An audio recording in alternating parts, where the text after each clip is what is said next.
1, verset 1 à 3.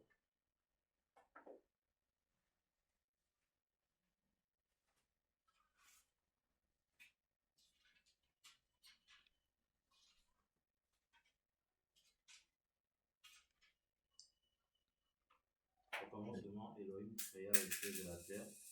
La terre devient informe et vide. Les ténèbres étaient sur la face de l'abîme, et l'esprit d'Elohim planait au-dessus des eaux. Elohim dit que la lumière apparaisse, et la lumière apparut. Vas-y, continue. Verset 4. Elohim dit que la lumière était bonne, et Elohim sépara la lumière des ténèbres. Amen. Voilà. Donc ici, au verset 4, on dit que donc, on va lire à partir du verset. Elohim dit que la lumière apparaisse et la lumière apparut. Elohim vit que la lumière était bonne et Elohim sépara la lumière des ténèbres. Amen. Donc il y a eu une séparation entre la lumière et les ténèbres. Amen. Ça veut dire que donc en fait il n'y a pas d'accord entre la lumière et les ténèbres. Et on sait que la lumière, selon la parole, la lumière c'est Yeshua. Amen. Ouais. Et les ténèbres, c'est l'ennemi. Amen. Voilà. Donc, dans Jean 12, il dit, je suis la lumière. Dans Jean 8, je vois, je suis la lumière du monde. Et celui qui me suit ne marchera pas dans les ténèbres. On sait que les ténèbres, c'est l'ennemi. Et on sait aussi que les ténèbres, c'est le péché. Le péché, c'est la violation de la Torah. Le péché, c'est prendre une route qui n'est pas en accord avec le Seigneur. Le Seigneur, c'est la lumière. Et ces ténèbres n'ont rien à voir avec les ténèbres physiques. C'est-à-dire que lorsqu'il fait soir, le jour s'assombre, il devient nuit, et ce noir-là, ça n'a rien à voir avec. Et cette lumière dont on parle là, ça n'a rien à voir avec la lumière du jour qu'on voit là, ou la lumière qu'on a créée la nuit. Amen. Voilà. Mais, vous allez voir que des choses physiques quand même, on peut expliquer le spirituel. Parce que vous voyez, des choses physiques, on peut expliquer le spirituel. C'est-à-dire que donc, les choses que nous voyons au quotidien, on peut expliquer les choses spirituelles, c'est-à-dire les choses du Seigneur. Et lorsque vous rentrez dans une chambre, vous vous rendez compte que donc, vous rentrez dans une chambre, il fait noir. Vous allez voir que donc, si vous entrez et que vous fermez la porte, vous allez vous rendre compte que vos yeux ne peuvent pas voir. C'est ça, non? Donc, si vous voulez savoir que faire, par exemple, où se trouve le frigo, où se trouve le lit, prendre la porte de la bouche, qu'est-ce qu'il faut faire? Il faut mettre la lumière. Et cette lumière-là, c'est cette lumière physique. Cette lumière que les hommes avec l'intelligence ont créée. Est-ce que vous voyez? Donc, en mettant la lumière, on se rend compte que donc, tel coin est sale, tel coin est sale, tel coin est sale, et tout de suite, qu'est-ce qu'on fait? On prend le balai, on commence à nettoyer. Est-ce que vous voyez? C'est la même chose aussi avec le Seigneur. Et le Seigneur, quand il vient dans nos vies, il vient en tant que lumière. Et quel genre de lumière? Lumière spirituelle. Amen. Il nous apporte un éclairage spirituel. Il nous éclaire. C'est-à-dire que, autrefois, lorsque nous n'avons pas accepté le Seigneur, on vivait comme on voulait. Vous voyez? On marchait comme on voulait. On répondait comme on voulait. Maintenant, en acceptant le Seigneur, quand il vient avec sa parole, qui est la lumière, il nous apporte l'éclairage. Concernant d'abord notre identité, notre état de péché et notre manière de voir les choses qui n'a pas glorifié son nom. Amen. Et quand il vient dans nos vies, il dit que lui, il est la lumière. Et quand il vient, il sépare la lumière des ténèbres. Forcément, il apporte une séparation. Il apporte une profonde séparation. Littéralement, si autrefois, j'étais dans le péché sexuel, j'étais dans le mensonge, j'étais dans le faux, j'étais dans la fourberie, j'étais dans le concubinage, lorsque la lumière arrive dans ma vie, lorsque cette lumière arrive, c'est comme un peu un éclairage qui vient pour éclairer, amen, nettoyer, afin que quand nous regardions maintenant, nous ne regardons plus comme le monde nous voit, mais comme le Seigneur. Alléluia. Et voilà pourquoi aussi, la Bible aussi nous appelle, nous qualifie en tant que disciples du Seigneur, comme en tant qu'enfants de lumière. C'est-à-dire que le maître est la lumière par excellence, et cette lumière est la lumière spirituelle qui nous conduit au ciel. Et nous qui sommes ses enfants, nous sommes aussi appelés enfants de lumière. Ça veut dire que donc, quand on nous appelle enfants de lumière, ça veut dire que donc, toutes les vertus qui sont au maître, devons les avoir aussi. Amen. Ça veut dire que toutes les qualités qui sont à celui dont on appelle la lumière, nous devons les avoir. Si dans la lumière qui est au choix, il y a la vérité, nous devons avoir la vérité. Amen. S'il y a la sanctification, nous devons avoir la sanctification. S'il y a l'intégrité, nous devons aussi avoir l'intégrité. S'il y a la justice, nous devons aussi avoir la justice. S'il y a l'équité, nous devons aussi avoir l'équité. S'il n'est pas hypocrite, nous devons aussi refuser d'être hypocrite. Amen. S'il n'est pas faux, nous devons aussi refuser d'être faux. Parce que nous sommes enfants de lumière. Nous sommes fils et filles de la lumière.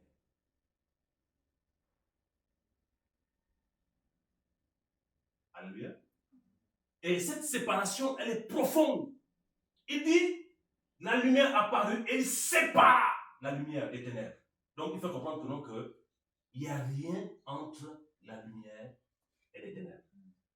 Et je ne sais pas si vous avez déjà lu ça dans le livre de Yohanan, je crois, de Matthieu. Lorsque c'était le temps que le Seigneur partait déjà mourir à la croix, il a dit que le prince de ce monde arrive, il n'y a rien en lui en moi.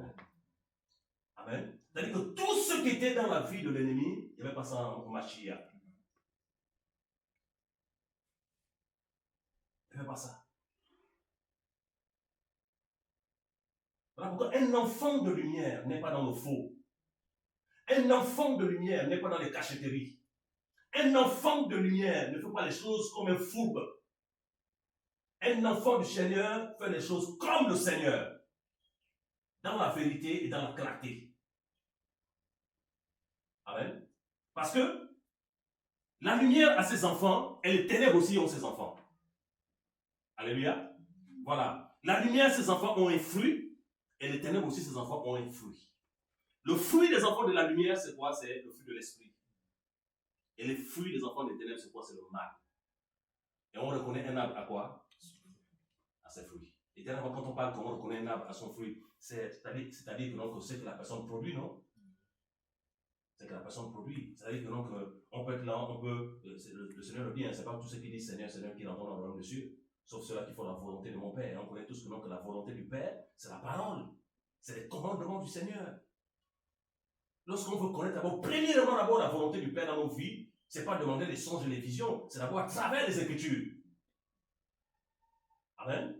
Et 1 Thessaloniciens 4 en parle que donc la volonté du Seigneur, c'est notre sanctification. Ça, c'est basique. En tant qu'enfant du Seigneur, on doit comprendre ces choses-là, que c'est basique. Un enfant du Seigneur qui n'aime pas la lumière a un problème. Un enfant du Seigneur qui n'aime pas la vérité a un problème.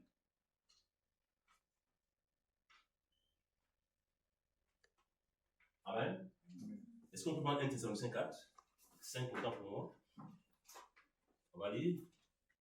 Non, 1 Thessaloniciens chapitre 5, verset 1 à 11.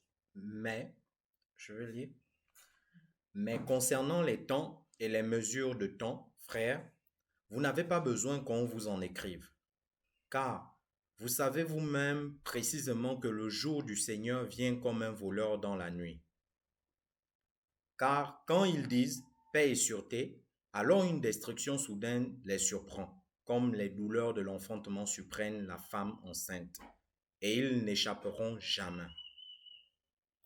Mais quant à vous, frères, vous n'êtes pas dans la ténèbre pour que ce jour-là vous surprenne comme un voleur. Vous êtes tous fils de la lumière et fils du jour. Nous ne sommes pas de la nuit ni de la ténèbre. Ainsi donc, ne dormons pas comme les autres, mais veillons et soyons sobres. Car ceux qui dorment, dorment la nuit, et ceux qui s'enivrent sont ivres la nuit. Mais nous qui sommes du jour, soyons sobres, ayant revêtu la cuirasse de la foi et de l'amour, et pour casque l'espérance du salut. Parce qu'Élohim ne nous a pas destinés à la colère, mais à l'acquisition du salut par notre Seigneur Yahushua Mashiach, qui est mort pour nous, afin que soit que nous veillions, soit que nous dormions, nous vivons avec lui. C'est pourquoi exhortons-nous réciproquement et édifions-nous tous, les uns les autres, comme aussi vous le faites. Amen. Voilà. Au verset 5, il dit, mais vous êtes tous des enfants de la lumière et des enfants du jour. Nous ne sommes pas de la nuit ni des ténèbres. Verset 6, ne dormons pas donc comme les autres, mais veillons et soyons sobres. Car ceux qui dorment, dorment la nuit, et ceux qui s'enivrent sont ivres la nuit. On comprend ici que la nuit, c'est les ténèbres. Amen. Voilà pourquoi lorsqu'on fait un songe, on voit la nuit, on comprend que c'est les ténèbres. Alléluia. Au verset 8, on dit, mais nous qui sommes enfants du jour, soyons sobres, ayant revêtu la cuirasse de la foi et de l'amour, et ayant pour casque l'espérance du salut. Verset 9, car Elohim ne nous a pas destinés à la colère, mais à l'acquisition du salut par notre Seigneur Yahushua Mashiach, qui est mort pour nous, afin que soit que nous veillions, soit que nous dormions, nous vivions avec lui. C'est pourquoi exhortez-vous réciproquement et édifiez-vous tous les uns les autres, comme aussi vous le faites. Amen. Voilà, quand ici Paul nous demande de nous exhorter et de nous édifier réciproquement, c'est le 1 Corinthiens 14, 26, Amen. Lorsque quelqu'un a tel un cantique, une instruction. Donc, en fait, les enfants du Seigneur, on a lu que nous sommes enfants de la lumière. Amen. Nous sommes enfants du jour. Et nous devons marcher comme Yeshua dans la lumière. Et plus bas, Paul dit que exhortez-vous et édifiez-vous. Donc, on comprend que les enfants du Seigneur doivent s'édifier. Amen. Et quand on parle de l'édification, on parle de se bâtir. Les enfants du Seigneur doivent se construire. Et vous allez faire un constat que là où il n'y a pas les enfants de lumière, c'est quoi? C'est les ténèbres. Et quand on parle des ténèbres, c'est la destruction. Amen. Tout enfant du Seigneur, tout projet du Seigneur qui vient du Seigneur a pour base de se défier, de se construire. Alléluia. Et toute chose qui vient du Seigneur et toute chose qui vient à nous, et ça ne nous édifie pas, ça ne nous construit pas, on doit comprendre que ça ne vient pas du Seigneur. Et ça, il faut avoir le discernement. Parce qu'un enfant de lumière, une fille de lumière, un fils de lumière doit demander au Seigneur le discernement. Alléluia. Donc ici, nous en tant qu'enfants de lumière, comme Paul le dit, on doit produire le fruit de la lumière. Et Paul compare la lumière au jour, parce que quand il fait jour, on n'a pas besoin de cette lumière physique. Quand il fait jour, on voit. Amen. Voilà. Et quand il fait nuit, on a besoin de cette lumière physique là pour voir. Pareil aussi dans le domaine spirituel. Quand il y a les ténèbres, on a besoin de la lumière. Et cette lumière-là, c'est Yeshua. Ta parole est une lampe à mes pieds, une lumière sur mon sentier. Pourquoi une lampe à mes pieds? Parce que le monde est dans les ténèbres. Le monde est plongé dans le mal. Et seule la parole du Seigneur, seule la révélation des Écritures peuvent nous apporter l'éclairage par rapport à nos vies. Alléluia. Amen. Voilà pourquoi on a besoin de comprendre qui est le maître et qu'est-ce que le maître attend de nous. On a besoin de comprendre ça. Et quand on comprend ça, on va aimer la lumière. Et le prophète en parle que la crainte du Seigneur, c'est la haine du mal. Alléluia. Donc, quelqu'un qui est enfant de la lumière va haïr les ténèbres. Et quand on parle d'haïr les ténèbres, on ne demande pas d'haïr les pécheurs. Amen. On demande d'haïr le mal. Quelqu'un qui est enfant de lumière doit rejeter l'hypocrisie, doit rejeter la médisance, doit rejeter tout ce qui est faux. Amen. Parce qu'on est enfant de lumière. Et nous savons tous que dans la lumière se revêt. Paul est clair quand il parle. Nous sommes enfants de la lumière. Et il dit, ne dormons pas comme ceux qui sont des ténèbres qui dorment. Donc le sommeil spirituel, amen, le péché, le sommeil. Et c'est profond parce que le temps où nous sommes là, c'est un temps où les ténèbres sont partout. C'est des temps chaotiques. Et de plus en plus, les lampes que le Seigneur a allumées sont en train d'être éteintes. Les lampes diminuent parce qu'il n'y a plus l'huile et l'esprit. Pourquoi? Parce qu'on fléchit dans les vies de prière. Amen. On fléchit dans les vies de méditation. On n'est plus consacré pour le Seigneur. On n'est plus zélé pour le Seigneur. On n'est plus zélé pour les affaires du Seigneur. On est consacré dans ce qui est vanité. Et de plus en plus, les lampes, la lumière diminue. Parce que ce qu'on doit comprendre, c'est que plus on s'affectionne aux choses de l'esprit, la prière, la méditation, la crainte du Seigneur, plus on grandit avec le Seigneur. Amen. Plus on évolue avec le Seigneur. Plus on évolue avec le Seigneur. Et le Seigneur, quand il nous amène la lumière, cette lumière-là, elle a de l'impact sur nous. Amen. Elle a de l'impact sur nous. Et partout là où nous partons, hein, même si nous ne voyons pas, mais les gens voient la lumière en nous. Parce que cette lumière est spirituelle. Alléluia. Matthieu 5.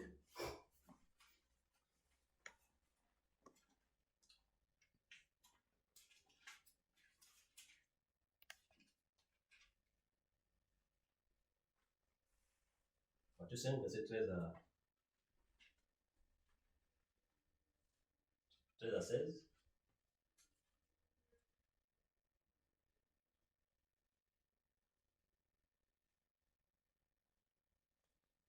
Vous êtes le sel de la terre. Mais si le sel a perdu sa force et sa saveur, avec quoi sera-t-il salé? Car il n'y a plus sa force. Mais doit être jeté dehors et foulé aux pieds par les gens. Vous êtes la lumière du monde. Une ville située sur une montagne ne peut être cachée. Et on n'allume pas une lampe pour la mettre sous un boisseau, mais sur un chandelier, et elle brille pour tous ceux qui sont dans la maison. Mais votre lumière brille ainsi devant les gens, afin qu'ils voient vos bonnes œuvres et qu'ils glorifient votre Père qui est dans les cieux. Alléluia. Et au verset 16, il dit que votre lumière brille ainsi devant les gens. Amen. On n'a pas dit seulement devant les chrétiens. Que votre lumière brille ainsi devant les gens, afin qu'ils voient vos bonnes œuvres. Donc, en même temps, on peut parler des bonnes œuvres, on peut parler aussi des mauvaises œuvres. Amen. Littéralement, que votre lumière brille ainsi devant les nations, afin qu'ils voient vos bonnes œuvres. En fait, littéralement, qu'ils voient votre bonne manière de vivre selon le Seigneur. Et qu'ils glorifient votre Père qui est dans les cieux. Au verset 14, il dit, vous êtes la lumière du monde. Une ville située sur une montagne ne peut être cachée. Donc, le Seigneur, étant la lumière, confie. Parce que Yehoshua, quand il est arrivé, amen, il est arrivé, il a éclairé. Il a révolutionné les gens avec la connaissance de la parole. Amen. Maintenant, le Seigneur, en partant, il lègue maintenant une grande mission à ses disciples. Il dit maintenant, nous sommes la lumière du monde.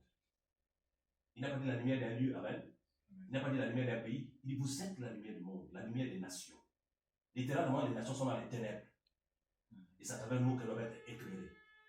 Et comment elles doivent être éclairées en apportant quoi? L'évangile. L'évangile pur. L'évangile qui présente le Mashiach comme étant Seigneur et Sauveur, ressuscité. Alléluia. Amen. Et il compare cette lumière que nous sommes à une ville située sur une montagne. Il dit, elle ne peut être cachée. Donc, si toi tu crois que tu es caché, mais en tant que lumière, tu es vu. Amen.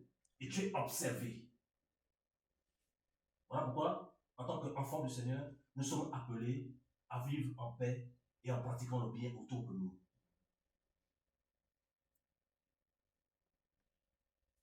Alléluia. Or, si nous ne sommes pas appelés, si nous ne sommes pas enseignés comme ça, on va se dire que donc, en fait, nous devons juste pratiquer le bien lorsqu'on se réunit comme ça. On partage la parole comme ça, et le reste, je fais ma vie. Non. Nous devons éclairer partout. Au travail, à l'université, partout où nous sommes, nous devons éclairer. Alléluia. Dans tout ce qu'on peut entreprendre au quotidien, nous devons éclairer parce que nous sommes la lumière du monde.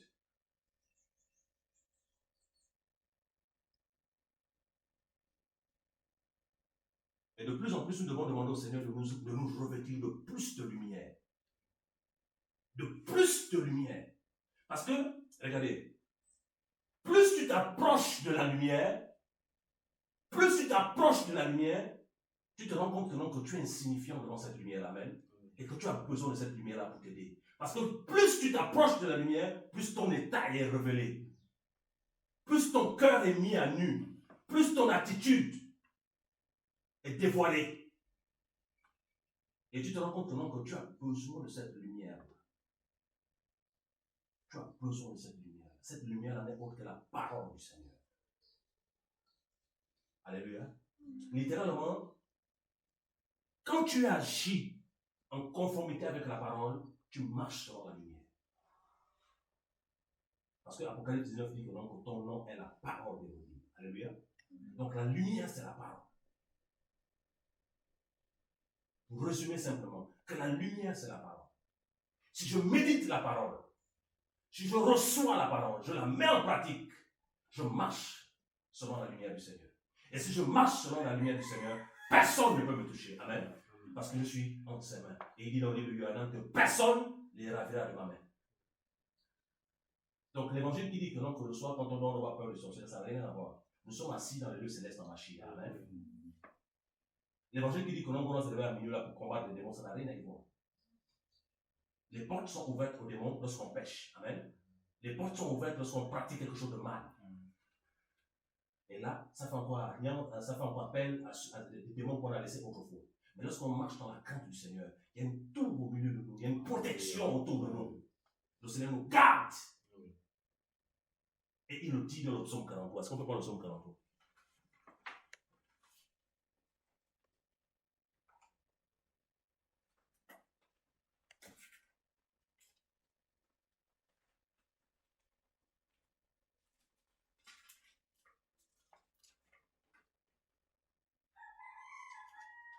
Le psaume 43, verset 1 à 5.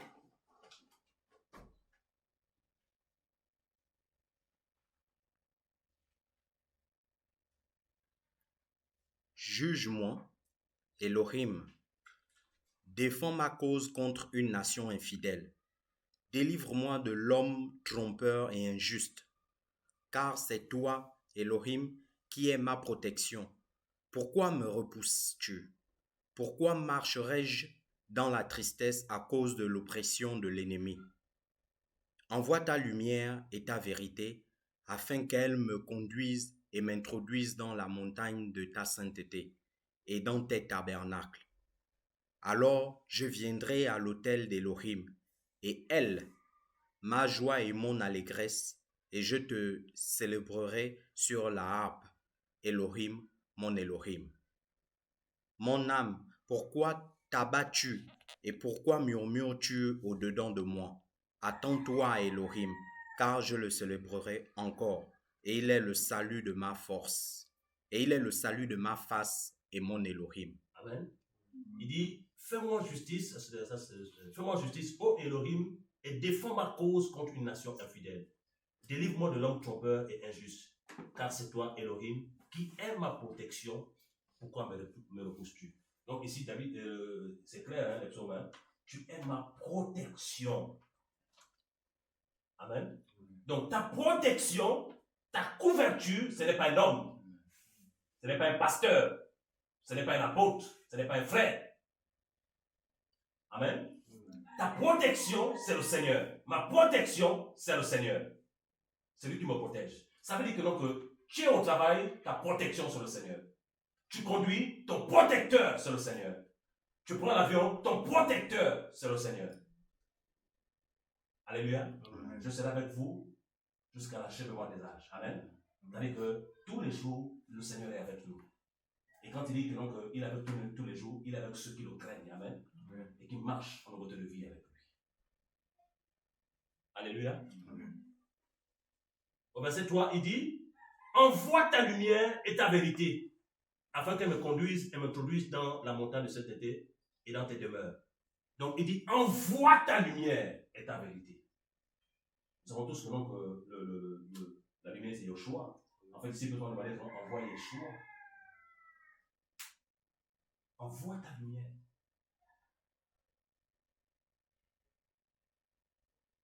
On a besoin dans ce temps-là, on a besoin de plus d'éclairage du Seigneur.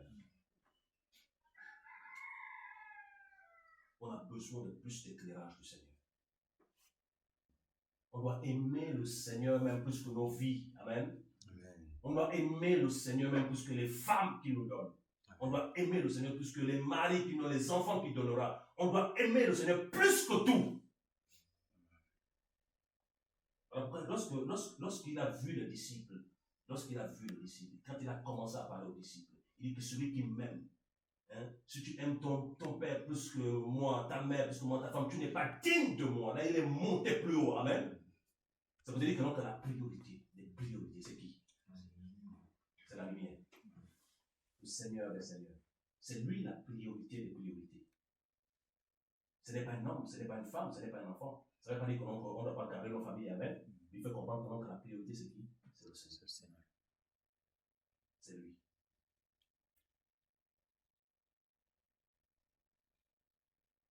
Voilà pourquoi lorsqu'on a persécuté les apôtres, ils ont dit que jugez en vous-même s'il faut obéir aux hommes plutôt qu'à Elohim. Ils avaient compris donc que quelle que soit la pression qu'ils avaient, il fallait obéir au maître. Il fallait obéir au Seigneur. C'est le Seigneur qu'il faut obéir. Amen. C'est lui qu'il faut chercher. C'est le Seigneur qu'il faut chercher. C'est pas autre chose. C'est le Seigneur qu'il faut chercher. C'est lui notre lumière. C'est lui notre protection. Il n'y a que lui. Il n'y a pas d'autre personne. C'est lui. C'est lui, frère.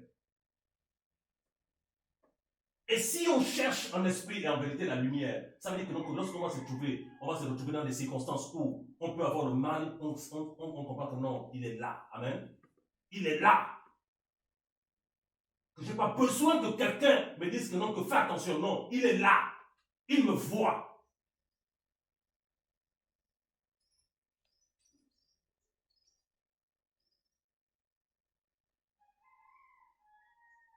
Alléluia.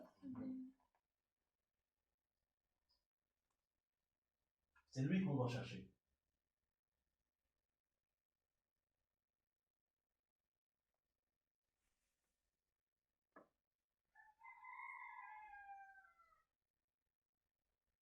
Et si on trouve la lumière, on a trouvé la vie éternelle.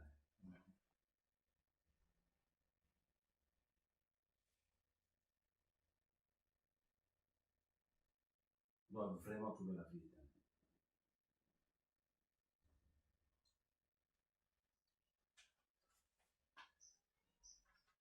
Alléluia. Est-ce qu'on peut prier pour que le Seigneur nous aide à marcher dans la lumière, dans la crainte de son nom, à ce qui dépouille en nous tout ce qui n'est pas de lui,